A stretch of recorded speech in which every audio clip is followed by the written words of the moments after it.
काली रात, आसमान फटा जा रहा था। हवा ऐसे गरज रही थी जैसे पूरे जंगल को उखाड़ फेंकेगी। पेड़ झुक रहे थे, घोंसले टूट रहे थे और उस तूफान के बीच केले के पत्तों से बना एक हरा घर पूरी ताकत से खड़ा था। मम्मा, अगर ये घर उड़ गया तो हम कहाँ जाएंगे? क्या हम भी उन टूटे घोंसलों जैसे हो जाएंगे? बाहर पेड़ गिर रहे हैं, हवा दीवारें ला रही है। मुझे बहुत डर लग रहा है। सुनो मेरी बात ध्यान से। ये घर सिर्फ पत्तों से नहीं बना है, इसमें तुम्हारी माँ की मेहनत लगी है, आंसू लगे हैं, उम्मीद लगी है। आंधी दीवार हिला सकती है, हिम्मत नहीं। बिजली चमकती है। कुछ महीने पहले बरसात ने रानू का पुराना घर बहा दिया था। छत गल चुकी थी, दीवारें टपक रही थीं। मम्मा, पेट में दर्द हो रहा है। क्या हमारा कोई पक्का घर नहीं हो सकता? रानू चुप हो जाती है। तभी पास से कालू कौवा बोलता है, रानू, घर बनाना सबके बस की बात नहीं। जिसके पास समझ और सामान हो वही टिकता है। तुम तो बस सपने देखती हो। हाँ, सपने देखती हूँ, लेकिन उन्हें सच भी करूँगी। घर टूटा, ऊपर से खेत सूखा, दाना खत्म। बच्चों की भूख बढ़ती जा रही थी। मम्मा, पेट में दर्द हो रहा है। रानू कालू के पास जाती है। कालू भाई, थोड़ा दाना उधार दे दो, फसल आने पर लौटा दूंगी। उधार? जंगल में उधार से घर नहीं चलते। पहले कुछ गिरवी रखो। मेरे पास गिरवी रखने को कुछ नहीं, सिवाय उम्मीद के। कालू दरवाजा बंद कर देता है। भूख, बारिश और अपमान से टूटी रानू जंगल में भटकती रही। तभी उसकी नजर केले के चौड़े पत्तों पर पड़ी। बारिश की धार उन पर फिसल रही थी। ऊपर से आवाज आई, प्रकृति हर सवाल का जवाब देती है, बस देखने वाली नजर चाहिए। क्या ये पत्ते सच में घर बन सकते हैं? अगर इरादा पक्का हो तो पत्ता भी पत्थर से मजबूत होता है। रानू ने अपने सूखे खेत में केले के छोटे छोटे पौधे लगा दिए। हे भगवान, पानी के बिना ये कैसे जिएंगे? तभी दूर से बादल घिरते हैं, पर बारिश दूसरे हिस्से में होती है। रानू खुद तालाब से बाल्टी में पानी भर भर कर लाती है। मम्मा, आप थक जाओगी। थकान से फसल नहीं रुकती बेटा, हार से रुकती है। रात को बंदर आते हैं, पौधे तोड़ देते हैं। सुबह रानू चिड़िया और उसके बच्चे खेत में आते हैं। सब खत्म। माँ देखो। खत्म नहीं हुआ, शुरू हुआ है। वो चारों तरफ कांटेदार झाड़ लगा देती है। शाम को जंगल के कुछ पक्षी रानू चिड़िया पर हंसने लगे। अरे सुनो सुनो, देखो तो जरा, चिड़िया खेती करेगी। कल तक घोंसला नहीं बचा पाई, आज खेत बचाएगी। ये कांटे लगाकर क्या होगा? बंदर हंसते हंसते पार कर जाएंगे। तभी कालू कौवा अपने ऊंचे पेड़ से नीचे झांकता है। रानू, ये सब बेकार मेहनत है। पहली तेज आंधी आएगी और ये नन्हे पौधे उड़कर कहीं और चले जाएंगे। खेती ताकत वालों का काम है, सपने देखने वालों का नहीं। रानू मिट्टी दबाते हुए रुकती है। तुम्हें लगता है ये पौधे कमजोर हैं क्योंकि ये अभी छोटे हैं, लेकिन हर बड़ा पेड़ कभी नन्हा ही था। फर्क बस इतना है कि किसी ने उसे समय दिया और किसी ने ताने। रात होती है, फिर सुबह होती है और खेत में कुछ पौधों की पत्तियां पीली पड़ने लगती हैं। ये क्या हो रहा है? मैंने पानी दिया, बंदर से बचाने के लिए कांटे लगाए, अब ये मुरझा क्यों रहे हैं? नहीं, ऐसे नहीं चलेगा। मुझे उल्लू बाबा से सलाह लेनी होगी। रानू तेजी से बरगद के पेड़ की ओर उड़ती है, जहाँ उल्लू बाबा ध्यान लगाए बैठे हैं। उल्लू बाबा, मेरे पौधे पीले पड़ रहे हैं, क्या मेरी मेहनत बेकार जा रही है? क्या मैं फिर हार जाऊंगी? डर और जल्दबाजी किसान के सबसे बड़े दुश्मन है रानू। पानी देना मेहनत है, पर मिट्टी को समझना समझदारी। मिट्टी को खाद चाहिए, ताकत अंदर से आती है। गोबर, सूखी पत्तियां, गली सड़ी घास, सब मिलकर मिट्टी को जीवन देते हैं। याद रखो, मेहनत के साथ समझ भी जरूरी है।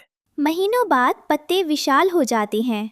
अब वक्त आ गया है सपने को आकार देने का। वो सबसे मजबूत पत्ते चुनती है, ने सावधानी से काटती है और पत्तों से घर बनाती है। कुकू और गुड़िया पास खड़े सब देख रहे हैं। मम्मा, ये तो सच में महल लग रहा है।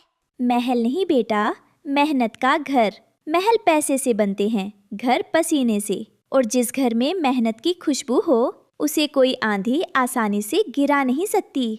और ये देखो, बारिश का पानी अंदर नहीं आएगा। ये तो कालू के घर से भी बड़ा है। केले का घर बन चुका था, खेत लहलहा रहा था, हरे हरे गुच्छे हवा में झूल रहे थे। अचानक ठाकुर कालू कौवा अपने 2 साथियों के साथ खेत में उतरता है। वाह, कितना हरा भरा खेत, इतनी उपजाऊ जमीन, और वो भी एक चिड़िया के पास। अब ये सब मेरा होगा। जंगल में ताकतवर की चलती है। कुकू डरकर रानू के पीछे छिप जाता है। मम्मा, ये हमारा खेत ले जाएगा क्या? ताकत जमीन छीन सकती है, पर मेहनत नहीं। ये खेत मैंने अपने पंखों से जोता है। हर पौधे में मेरा पसीना है। आप इसे उठाकर ले नहीं जा सकते। कानून मैं बनाता हूँ, जो चाहे कर सकता हूँ। अगर मैं कह दूं कि ये जमीन मेरी है, तो मेरी है। कानून डर से नहीं, न्याय से चलता है। अगर आप सच में ताकतवर हैं, तो पंचायत में आइए, सबके सामने बात होगी। ठाकुर कुछ पल चुप रहता है, फिर ठंडी हंसी हंसता है। ठीक है, बुलाओ पंचायत, देखते हैं किसकी चलती है। पंचायत से पहले रात को किसी ने सूखी पत्तियों में आग लगा दी। लपटें उठती हैं। मम्मा, घर जल जाएगा। मम्मा जल्दी आओ, धुआं अंदर आ रहा है। सूखी पत्तियां आग को और हवा दे रही थीं। लपटें तेजी से ऊपर चढ़ रही थीं। अगर छत पकड़ लेती तो पूरा घर कुछ ही मिनटों में राख हो जाता। डरो मत बच्चों, जब तक मैं हूँ, ये आग तुम्हें छू नहीं सकती। रानू तालाब की ओर उड़ती है, पानी भरती है, वापस आकर आग पर गिराती है। तभी पास के पेड़ से आवाज आई। हरिया तोता दौड़ता हुआ आता है। पानी इधर फेंको। धीरे धीरे लपटें कम होने लगती हैं और आग बुझ जाती है। ये हादसा नहीं था, किसी ने जानबूझकर किया है। शायद कोई चाहता है कि तुम्हारी मेहनत पंचायत से पहले ही खत्म हो जाए। अगर किसी ने सोचा था कि आग से मैं डर जाऊंगी, तो वो गलत है। आज ये घर नहीं जला, कल मेरा हौसला भी नहीं जलेगा। अगली सुबह बरगद के नीचे पंचायत बैठती है। जंगल के पक्षी और जानवर इकट्ठा हो जाते हैं। माहौल भारी है। उल्लू बाबा शांत बैठे हैं। पहले ठाकुर बोलेंगे। जंगल में ताकतवर का हक होता है। ये जमीन सालों से खाली पड़ी थी। मैंने दावा किया है, अब ये मेरी है। रानू, तुम क्या कहना चाहती हो? रानू आगे आती है, उसकी आवाज साफ है। जब ये जमीन बंजर थी, तब कोई नहीं आया। जब पौधे सूख रहे थे, तब कोई नहीं आया। जब बंदरों ने उजारा, तब कोई नहीं आया। आज जब फल लगे हैं, तो सबको हरा रंग दिख रहा है। अगर ताकत से हक मिलता है, तो मेहनत किस लिए होती है? एक खरगोश बोलता है। मैंने देखा है रानू को रोज पानी लाते हुए। फिर एक तोता कहता है।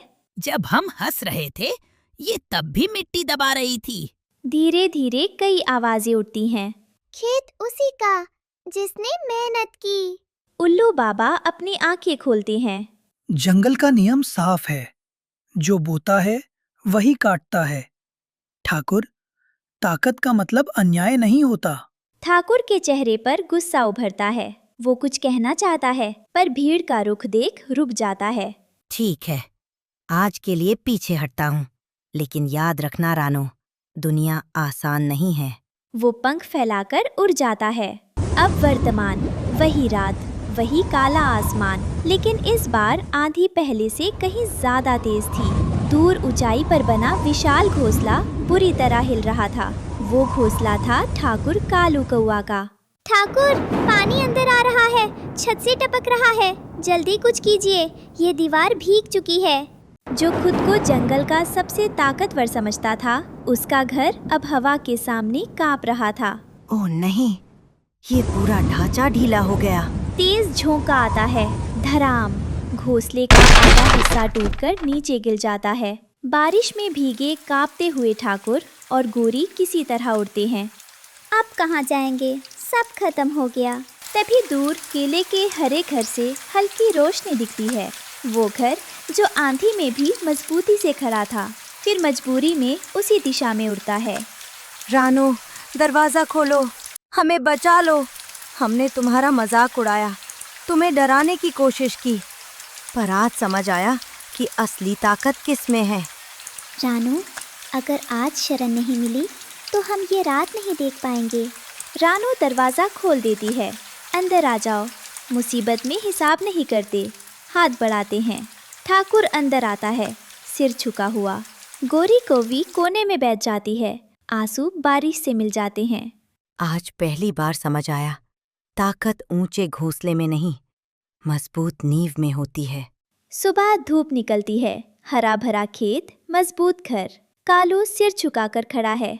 मैंने तुम्हें कमजोर समझा था, असल में तुम सबसे मजबूत निकली। मजबूती दीवारों में नहीं, इरादों में होती है। बच्चे केले के पेड़ों के बीच दौड़ रहे हैं। जिसे सबने मजाक समझा था, वही आज जंगल की मिसाल बन गया। जब इरादा साफ हो तो केले का पत्ता भी कीला बन जाता है।